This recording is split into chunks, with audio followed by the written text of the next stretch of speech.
Let's crack on with today's first story, which comes from Callista the Lister, who says, following the court order alt account mobile. This is the first half of a decade-long tale that is currently resolving in a delightful way.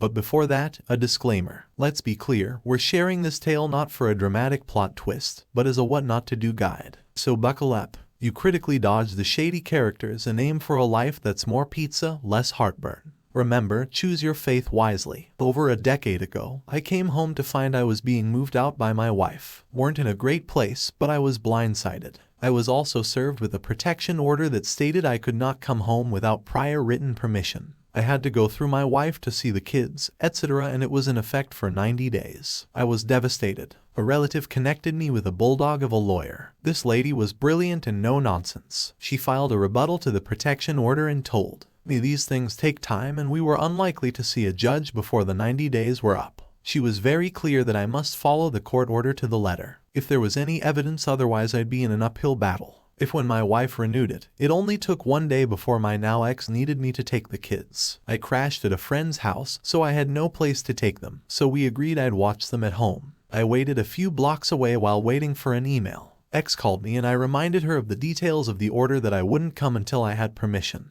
This happened twice more than I waited down the street within the first week, so I told her I wouldn't leave where I was staying until I had the email. It was about 20 minutes away. I texted her to remind her. The very next day, she again did an email. We were planning on me picking up the kids to take them to school, since the school was only a few minutes away from my work. However, because I had not received written permission, I ran out of time to drive to pick up the kids and then make it to their school and work. She called furious that I wasn't there. I reminded her about the permission and that I was out of time. She ended up being very late to work that day. She then went to write me a blanket, permission to come and go as needed.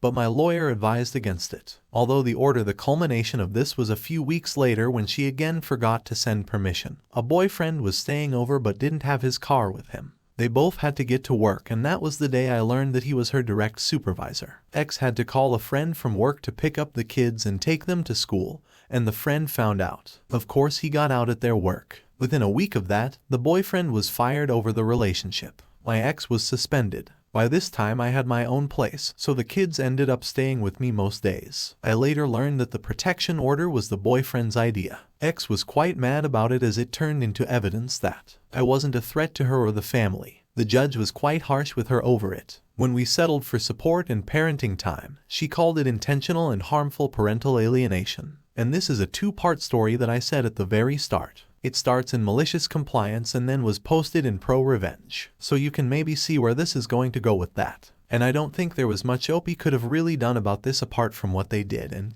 get a lawyer involved. And the lawyer saying, just follow everything on that court order to the T because otherwise you're just going to get yourself in trouble, which is exactly what OP did. But I do know with a quick glance over the updates that it does give more information about what happened before this. So we're going to go to Ops Update to find out what happened next, which says this is the second part that was removed from Pro Revenge. I'll maybe fix it later, that this is the second half of a decade-long tale that is currently resolving in a delightful way. A decade ago, my then wife, now ex-wife, began a relationship with a guy and kicked me out of my house. The boyfriend was instrumental in blindsiding me and planning how to keep me from my own kids. Ever since I've kind of hated him. I've always been polite and respectful with boyfriend because it become my kid's stepdad. I swore if I ever had a chance I'd get back at him. I figured it would be something petty, but then he gift-wrapped my revenge and I've been running with it for almost 3 weeks now. My kids are mostly grown now, some in university, some in grades 11 to 12. Uni kids live with me,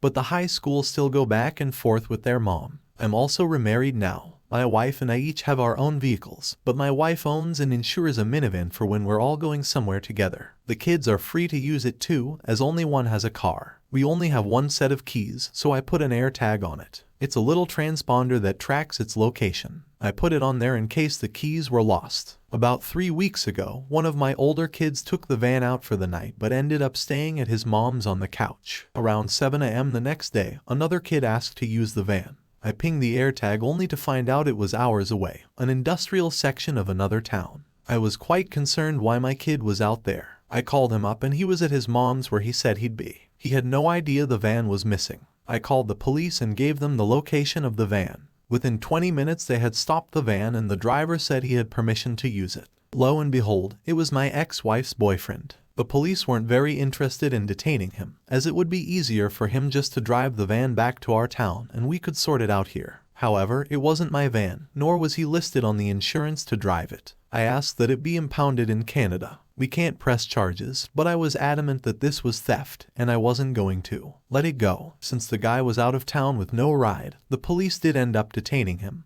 Probably because it was easier. I was given info for the yard where the van was impounded since we had the next day off. My wife and I drove out to the yard to pick it up. When we got there, I first checked the damage since it was sitting a little low. Nothing outside. When I checked inside, I found that it was loaded with industrial fasteners and cable ink seismic mitigation. Turns out boyfriend used my wife's van to pick up stuff for work. My wife turns on her heels and walks to the office. I had to jog to keep up. She asked who has access to the van. They have. The only set of keys to my wife is a shot. Only her or me. At this point, I get where she's going with this. I instruct them that no one has access to the van, but us have $35 with me, so I gave it to them as a tip. It promised me that no one would get in there, and they actually moved the van into a secured area within the yard. Then we went home without the van. We weren't even home from a long drive when I got the first text from boyfriend about getting the equipment. I explained that we left the van as there were expenses we were not going to pay. Towing, impounding, fees, daily storage. I told him that he'd have to pay for them before I pick up the van. He was super mad and swore, "Here, pay me back." I said, "No way." Within an hour, I got a call from his boss. They needed the equipment ASAP for a time-sensitive job.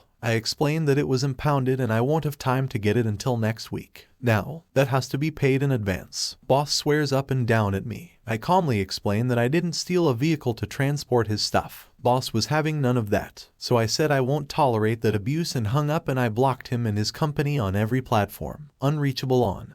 And that was 3 weeks ago. Since then, I've been able to make excuses every single time boyfriend tries to arrange picking up the van. Often because the kids don't have the van, so I have to drive them. Boss has gone through a few times using other numbers and sent a ton of emails that I ignore. But I did reply and explain that both my wife and I need about 4 hours to do the round trip, that it needs to be paid for ahead of time. I added up to $1.25 a day for secure storage, plus towing and impounding fees, etc. Plus I wanted to be paid for the fuel boyfriend used as well as our travel. Boyfriend and I agreed on the standard 58 cents per kilometer and the boss e-transfer, so the total cost of our driving. By now the van has made 1 trip, and our car has done 2. It came to almost $1,600, so on Friday it finally happened. My wife and I drove out and picked up the van. It was prepaid and ready to be released. I dropped off a dozen beer at the office when I picked up the keys and went to grab the van. However, I wasn't going to transport boss and boyfriend stuff, so I arranged for it to be held at the yard at the same rate as the vehicle,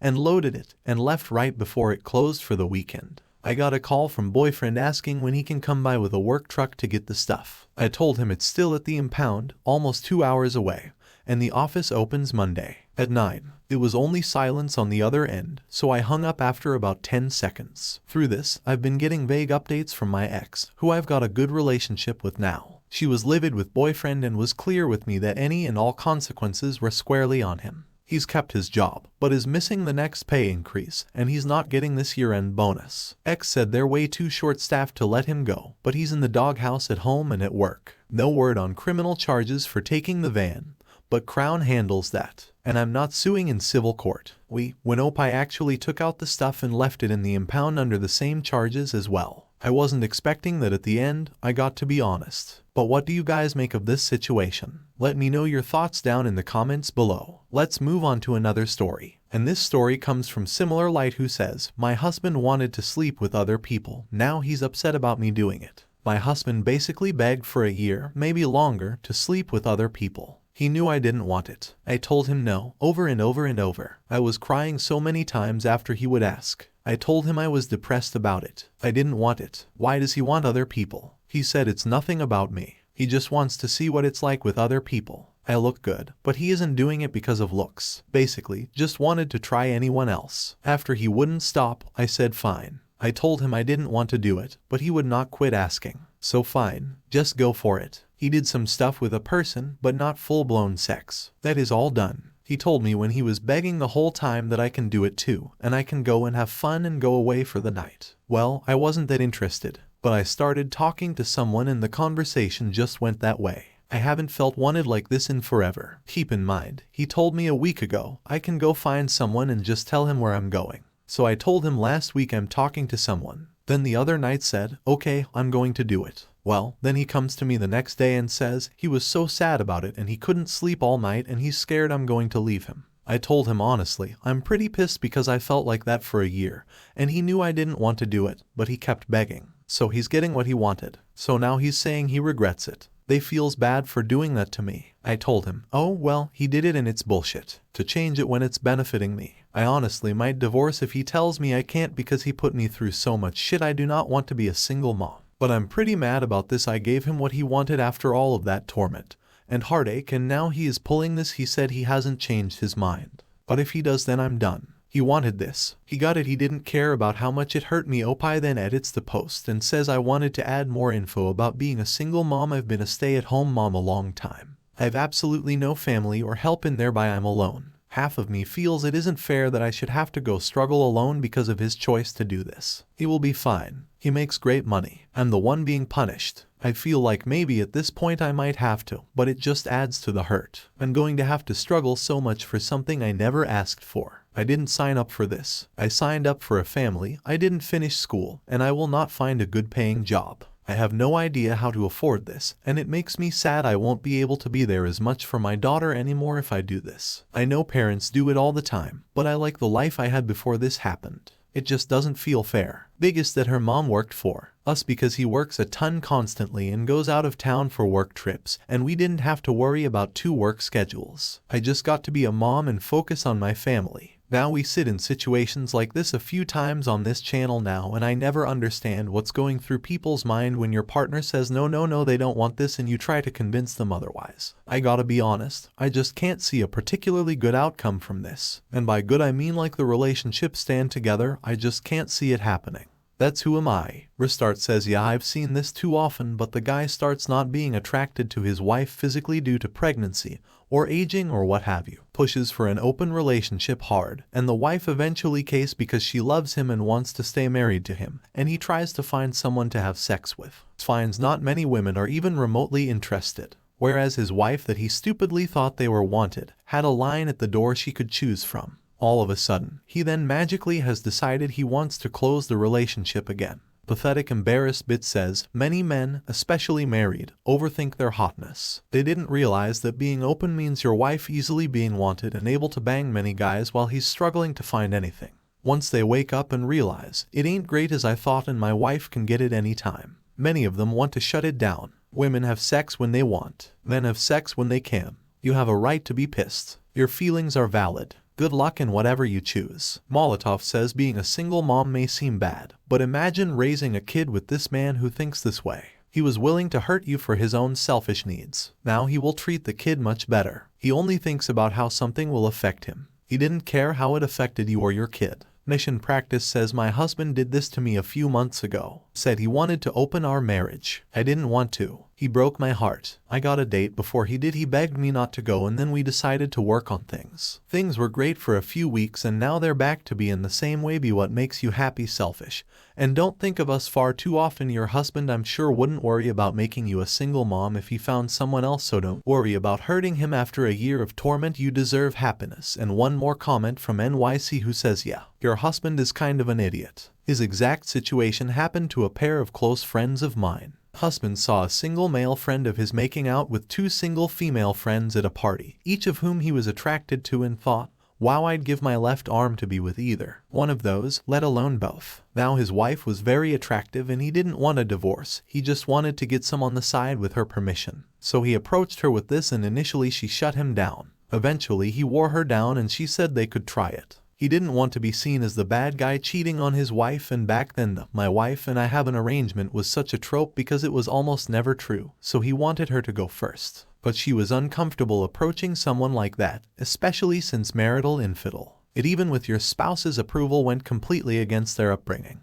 Solution was going to a mutual friend of theirs who was single and he knew his wife found attractive from comments she made in passing and in so many words said, "Please sleep with my wife," and telling him why a friend thought the husband was an idiot for putting up such an attractive woman but thought, hey, if they're both okay with it, I'll be down to be with her even if it's just once. So the wife and friend slept together, and then it went from a one-time thing to every now and again thing to whenever they could arrange a thing. Meanwhile, the husband got nowhere with any of his attempts. He was not nearly as attractive as his wife. So when he approached his wife about shutting down the openness, the response he got was divorce papers, and she ended up with a friend. I'm just surprised how many open relationships there are. There's just like story after story below this one about people given their experiences with it. But hey, Opus did go on to update their post, which says, well, things are still kind of in limbo right now. We got into a couple of fights since that last post, and I think we have talked a lot and gotten a lot of things out of the way. Honestly, I've never seen my husband that sad or worried before. I only see him cry twice, and he was crying over this. Right now we are not divorcing.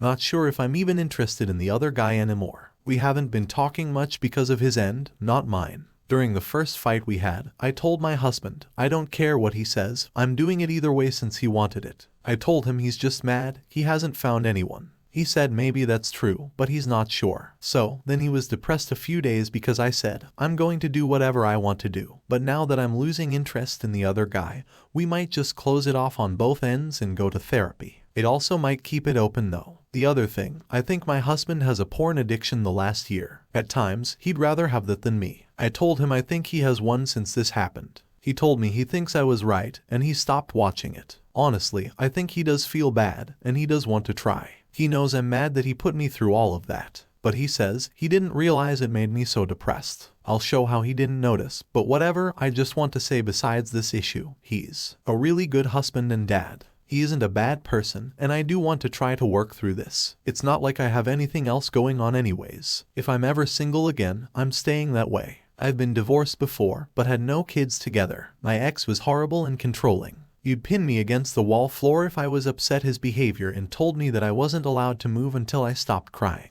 Lot of other shit too. But you get the idea. My husband isn't like that at all. And before this, things were fine. So maybe we can get back there. I want to try at least. And I got to say, coming out of that story, I'm not sure how I felt about the ending. I mentioned that previous relationship, that previous abusive relationship, and sort of like set that as a bar for their relationship and said, oh, well, you know, my current husband isn't that bad, so it's okay. And it's like, well, no, the F it's not, I know. Maybe that's just me on that one.